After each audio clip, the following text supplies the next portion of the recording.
We're going to talk about these four groups here. The oldest ones are your patients, your typical patients, the matures. The baby boomers are typically your business owners, most of you in this room. Generation X is the next generation of business owner and the influencers of the parents. And the millennials will be the influencers of the baby boomers. The millennials are the boomers' kids. And those baby boomers are just now getting into retirement years, and you would think they're a ready market, or the symptoms are ready for the baby boomers to begin to use your products or your services and the products there. And we'll talk about how the baby boomers have this attitude of forever young, and we've got to treat the baby boomers as forever young. And there are all sorts of tricks to this. We'll get through this in a moment. Okay, let's go macro to micro. We're going to go up level to, I want you to do and say the following things. So we're going to go macro here. What seems to matter for the senior members of our society, the matures and the baby boomers? What seems to matter is your history. Notice the arrow pointing to the right. It means your background, and we'll alternate this when we go into the Xers and the millennials. But what they're interested in is your history, your name recognition, your tenure in the marketplace, and your historical and perceived quality. How long you've been around, where you've come from. Your wall of fame, baby boomers and matures, is important to the other baby boomers and matures that you've seen. Your history matters. You have a baby boomer in front of you, a mature in front of you. I've been doing it for this year, these many years. I was educated this way. I was mentored by this individual. I've been a member of this community for X many years, whatever it may be. The history is very important. And the better you can articulate that, the more you build confidence in that patient, in that customer, in the influencer who's also a baby boomer or mature. It matters where you come from. Very important. You'll see this change. When we get into the Xers and the millennials, it looks different. They don't care as much about where you've come from. They want you to talk about them, the individual, the ego, how things will affect their lives and make them distinct, how you'll impact their future, and how they're different. Let me tell you about you and how things will change, versus let me tell you about me and where my practice or my business has come from. Now, it doesn't mean these messages conflict. If I go to the mature patient and say, let me tell you how this is going to impact you in your future, they're listen to that. But if you want them to build confidence with you, talk about where you've come from. Similarly, if you go to the Xer or the millennial and you say, look, here's my diploma, here are my degrees, here's my designations. Notice in my lobby I've got lucite with my name on it all over the place. They're looking at you saying, that's kind of dated. Are you up to date? Talk to me about me and what you're going to do for me. So, and the interesting thing I find is, if you're normal, your website, your material, your brochures are often focused on history. This is where we've come from. And considering that mature customer base, considering that baby boomer mature customer base, that works fine. But as you begin to think about the influencers who are helping with the decision, you've got to talk about them and their future and how you'll change this, how you'll change it. So begin to think about this. This is who we're going to talk about. And I'm going to highlight some characteristics of each. That we have the matures, very important place in the marketplace right now. But we're going to focus on the boomers, the Xers, Generation X, and the millennials. They are the majority of the workforce. They're the majority of the marketplace, which is our focus here. Inside this content, and it'll be clear as we go along, are some recruiting ideas. You need to staff up. We heard that over and over again. I'm going to give you some tools, some tips on how to connect with that next generation of excellent agents. So let's start at the bottom. It's important I know who's in the room.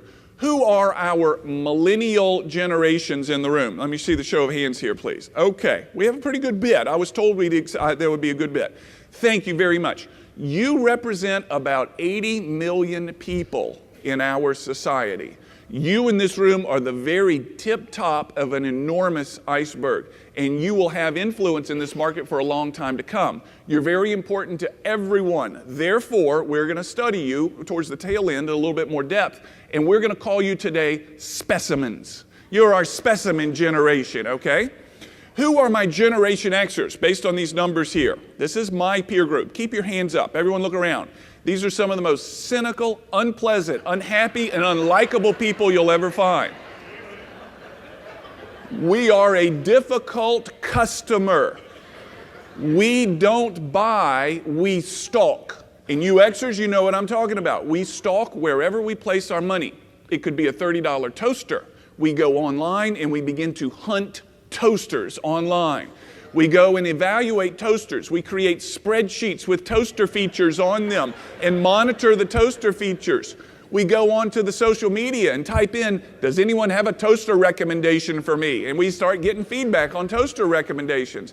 And then the last step is we call our friends. Can you give me a referral on your toaster? I had some toaster at your house a couple years ago and really liked it.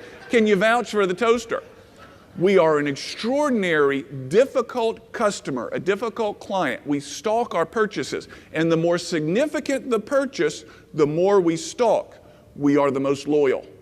Due to the amount of work we do, when we find something we like, we stay very close to it. But one of the tricks of my generation, we'll get into them in a little bit, our relationships with our purchases have likely begun prior to you showing up. In other words, we do the research, we hear about it, we think it's for us, we do the research, and our relationship has begun. Let me give you an example outside of your market, but you'll understand. Mercedes-Benz knows that Generation X spends 16 hours researching cars, not just their cars, but cars prior to a purchase. 16 hours before they ever show up on the lot, which means that the Xer has begun the relationship with the product well before that salesman has ever shaken his hand or her hand. It's beginning a long time. Therefore, and that has implications as we go along. Let's see the hands of the baby boomers. They're the last group out there. All right, that's what I figured. Now, the tail end of the baby boomer, 59 to 64, born in the years 1959 to 1964. Hold your hand up and keep them up. Everyone look around. These tend to be some of the most mixed up and disturbed people you'll ever find. These are weird people. We're not supposed to say that, but they are. They're the tail end. Now, those of you that raised your hand, you're the tail end of the baby boomer. You're the largest section of the baby boom, and you're kind of a unique subsection of that. I'm not a baby boomer. I don't feel like a baby boomer. That's what you're saying. For everyone who didn't raise their hand, and we could go on forever, everyone who didn't raise their hand and saw whose hand was up, this is what's important to know. More crime is committed by people born between the years 1959 to 1964 than any other group out there.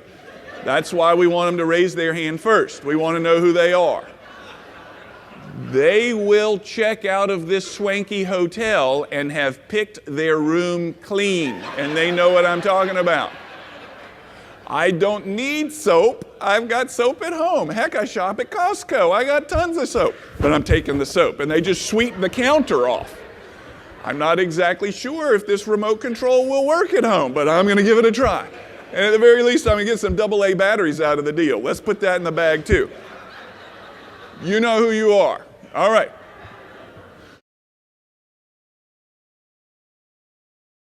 It's kind of a generalization. But if you think about everyone you don't like, they're all Generation Xers. I have no doubt about that. A suspicious group, a nomad group is what they're called, as an archetype, as whatever it may be. They tend to want to engage loosely. That leads to the challenge of the Generation X manager, which I see coming out in the workplace.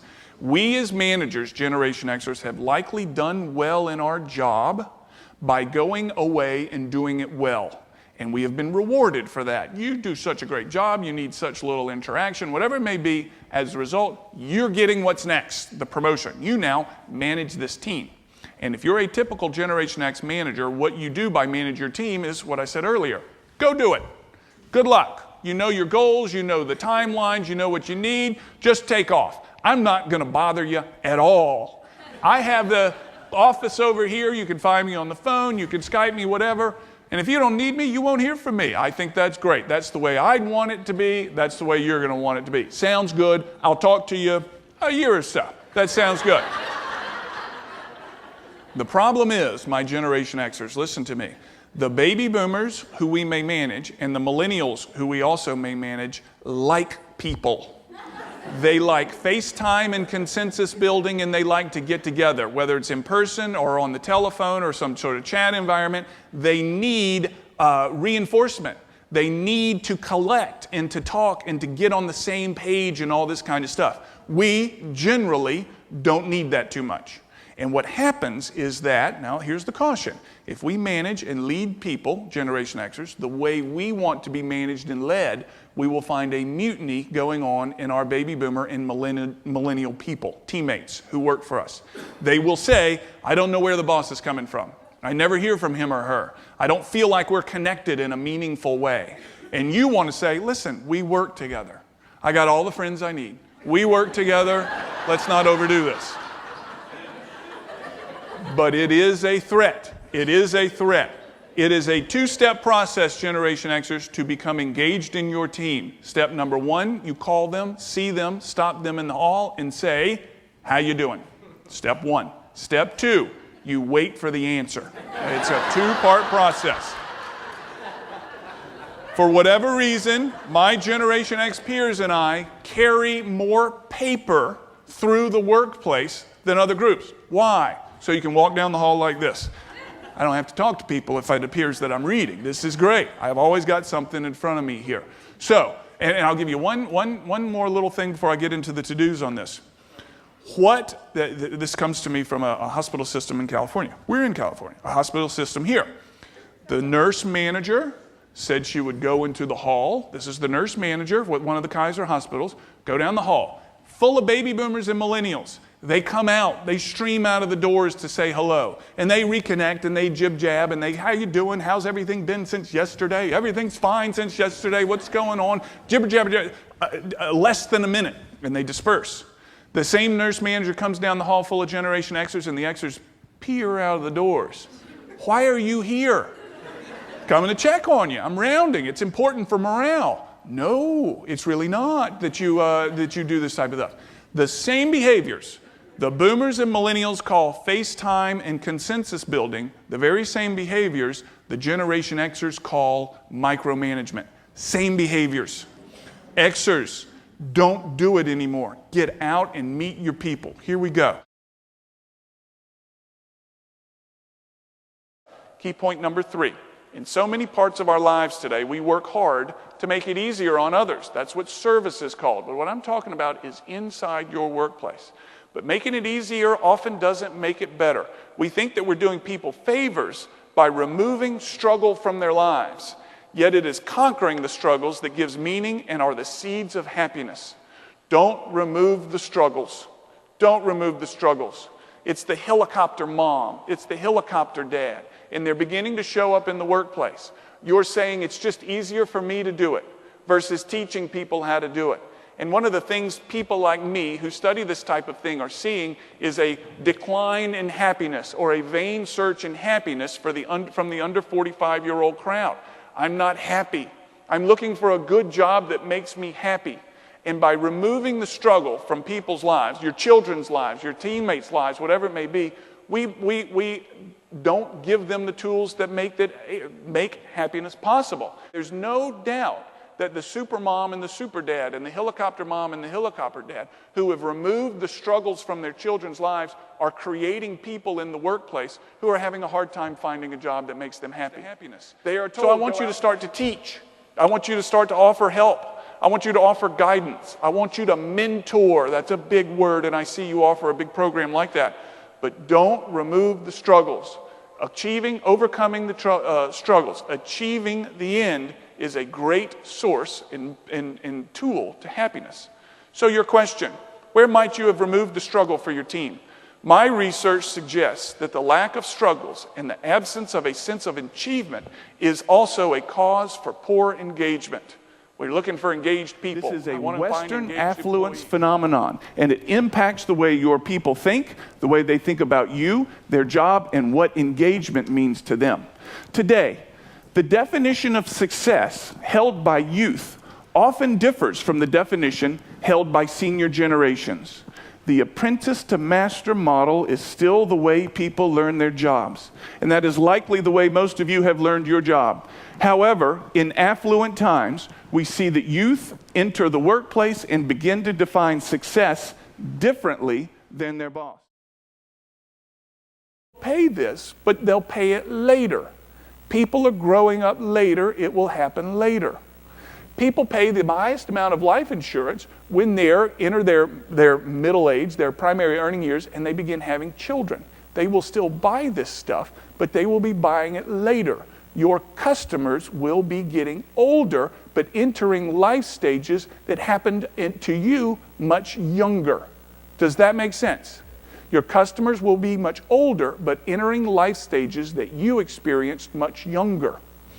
Another one, mortgage debt. People carry the highest amount of mortgage debt between the ages of 45 and 54. They will still do that, but this generation is buying homes later, and they will be experiencing. Here's your quick hit tactic for the millennials. And this one's a little bit more lengthy, so I'm going to go through it a little slowly. They will be buying homes soon, if not already. So I want you to essentially capitalize on this group mentality. So the first step is find one. Find a millennial. They need to be well connected, lots of friends, respected, not your kid. Probably be someone else's. That's my hunch. So find one. Invite them to invite their friends to lunch. On you, that you're going to teach them how to shop for a home when they're ready. They need to be thinking about this right now. The market's right. You're going to educate them for free. You're going to feed them lunch. I want you to create a document that asks each person to evaluate themselves, how they may be different than their peers, and lots of fill in the blank, easy to fill out. What makes them unique? Step 4. Ask them then ask them what these differences may look like in the house they want to buy. All right? You're special. Tell me how it is. What does this mean to the home you want to buy? Step 5. Then, how much could they afford to pay without worrying about money all the time? Got to enjoy life, right? Dude. 6. Then your list of for your own enjoyment and eventual resale, the 10 things every house you buy should have. Instructions on how to quickly check that the house has it. You're teaching them, you're benefiting from their instinct to flock, and you're teaching them. And 7, take every question you can take. Put plus a list of the best websites you know for home buyers and mortgages. You're going to make them experts, and they will come to you. To be different and feel different and work on ego and self-esteem. Baby boomers in this room, do you ever remember your parents focusing on your ego or your self-esteem? Probably not. Baby boomers in this room, were you ever told that you were special and unique and different from everyone else? Probably not. If you ever heard something like that, it sounded something like this. What do you think, you're special or something? So it was actually an accusation to stand out. To be different was an accusation. And then today, let's go to the slides. Then today, we begin to see things like this. These are my daughter's ribbons from the swim meet this past summer. We have 8th, 10th, 7th, 9th, 8th, 7th, 5th, 11th, 10th, and another 11th place ribbon. That's a talented child, isn't it? I do not make this up. She got an 11th place ribbon in a 6-lane pool.